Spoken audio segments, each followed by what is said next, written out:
Hello and welcome to Successful Journey Network. I am so excited you're here. Hey, we're going to just talk a little bit here about making decisions, how to make decisions. You know, there's a single mental move you can make, which in a millisecond will solve enormous problems for you. It has the potential to improve almost any personal or business situation you will ever encounter, and it could literally propel you down the path to incredible success. We have a name for this magic mental activity, and it's called decision.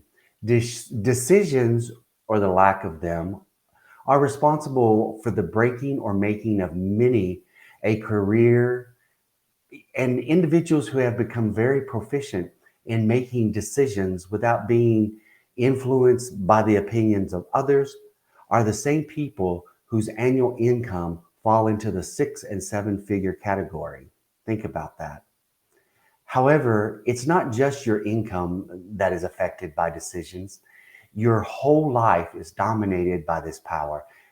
The health of your mind and body, the well being of your family, your social life, the type of relationships you develop, all are dependent upon your ability to make sound decisions.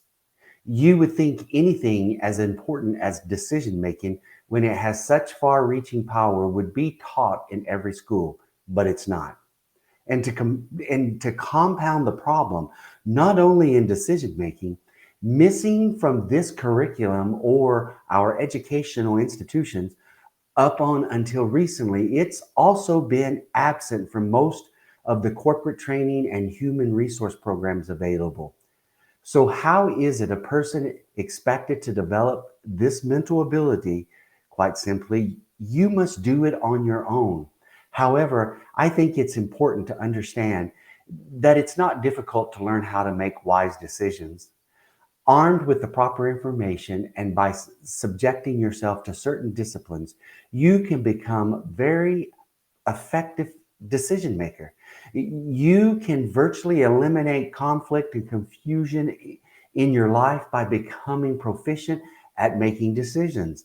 Decisions making brings order to your mind, and of course, this order is then reflected in your objective world, your results.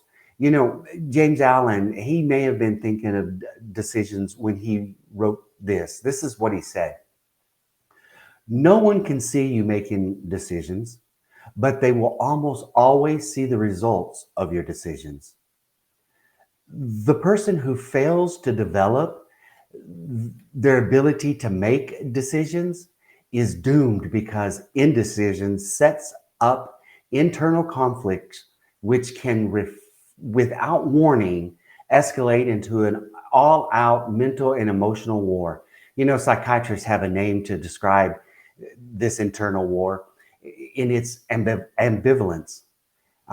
In the Oxford Dictionary, it tells us that ambivalence is the coexistence in one person of opposite feelings toward the same object, toward the same objective. You do not require a doctorate degree in psychiatry to understand that you're going to have difficulty in your life by permitting your mind to remain in ambivalent state for any period of time. The person who does permit it to exist will become very despondent and virtually incapable of any type of productive activity. It is obvious that anyone who finds themselves in such a mental state is not living. At best, they are merely existing. A decision or a series of decisions would change everything. A very basic law of the universe is create or disintegrate. Indecision causes disintegration. How often have you heard a person say, I don't know what to do? How often have you heard yourself say, what should I do? Think about some of the indecisions and your indecisive feelings you and virtually everyone on this planet experience. We all experience it from time to time.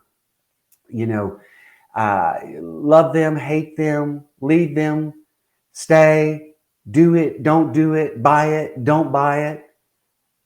Everyone on occasions has experienced these feelings of ambivalence. And if it happens to you frequently, decide right now to stop it. The cause of ambivalence is indecision. But we must keep in mind that the truth is not always in the appearance of things. Indecision is a cause of ambivalence. However, it is a secondary cause. It's not the primary cause. I may study, in my study of the behavior of people who have become very proficient at making decisions. I can't even speak today. Decisions for over a quarter of a century.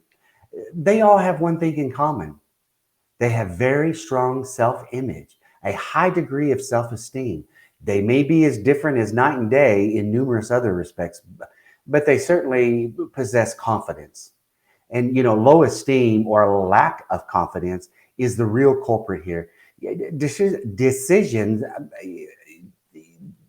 decision makers are not afraid of making an error.